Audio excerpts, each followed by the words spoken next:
Chaque année, lors du Congrès des notaires de France, des délégations étrangères sont invitées. L'occasion pour elles d'échanger avec leurs collègues français. La mondialisation, la numérisation et l'évolution des sociétés sont des défis auxquels tous sont confrontés.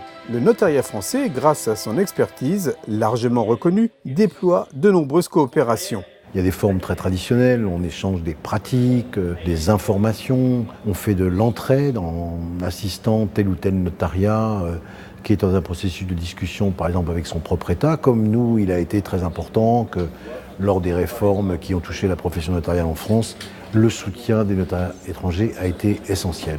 Et puis, nous travaillons sur des dossiers en commun. C'est aujourd'hui, par exemple, et de manière emblématique, les questions d'identification des personnes, ou dans les organisations internationales, auprès de la Banque mondiale, auprès de l'ONU, le notariat mondial assure une véritable expertise sur ces questions, et le notariat français est en première ligne, d'ailleurs, pour porter ces dossiers. Historiquement, le CSN, Conseil supérieur du notariat, a des liens étroits avec les pays francophones. Mais le modèle français intéresse d'autres États, Chine, Vietnam, Cambodge, Mongolie, Kazakhstan ou encore l'Iran. Pourquoi ?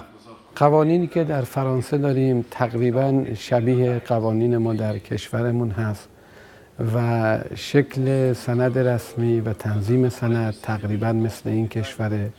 ما در این رهاورد این رو می‌خوایم که مبادلات علمی داشته باشیم در خصوص آخرین تغییراتی که در حقوق فرانسه و در حقوق ایران داریم تا بتونیم بهترین خدمت رو به مردم و هموطنانمون ارائه بدیم. Le président du notariat iranien a profité de sa présence à Cannes pour renouveler son accord de coopération avec le CSN. Avec d'autres, ce sont des rencontres informelles ou des réunions bilatérales. Les relations entre notariats sont d'une grande diversité. Quel intérêt, par exemple, pour le jeune notariat tchadien ? C'est les échanges, c'est l'apprentissage. Dans ce sens-là, nous avons signé une convention avec le notariat de Rennes. Nos notaires pourront venir à Rennes se faire former et nous pouvons bénéficier également de la formation de masse, c'est-à-dire que les notaires de Rennes pourront venir à N'Djamena pour partager avec nous leurs connaissances. Autre pays, autre motivation, autre exemple. Quelle raison pour la Côte d'Ivoire de participer au congrès ? C'est de participer à la recherche de solutions pour des problèmes qui ne se posent pas forcément déjà sous nos latitudes, mais qui se poseront un jour, surtout dans ce contexte de mondialisation dans lequel évoluent aujourd'hui tous les États de la planète. Le notariat français est précurseur.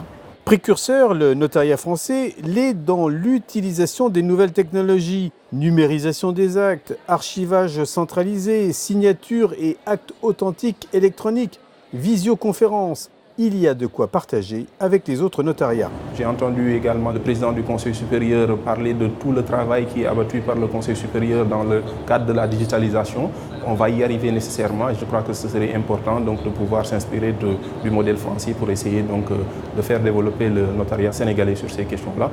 Présentement, on a lancé au Québec ce qu'on appelle le programme Émergence qui vise la numérisation de la profession et la dématérialisation de l'acte notarié. Alors, depuis 2016, on est en relation étroite avec le Conseil supérieur du notariat pour voir comment ça s'est opéré ici pour pouvoir appliquer ces choses-là chez nous. En fait, récemment, il y a eu un nouveau conseil des notaires au Liban. Il a lancé une vision qui s'appelle Notaire 2020, qui sert à s'adapter avec toute l'évolution numérique. Et on a beaucoup de choses à faire en France, sûrement, avec tout le support qui nous a donné le notariat.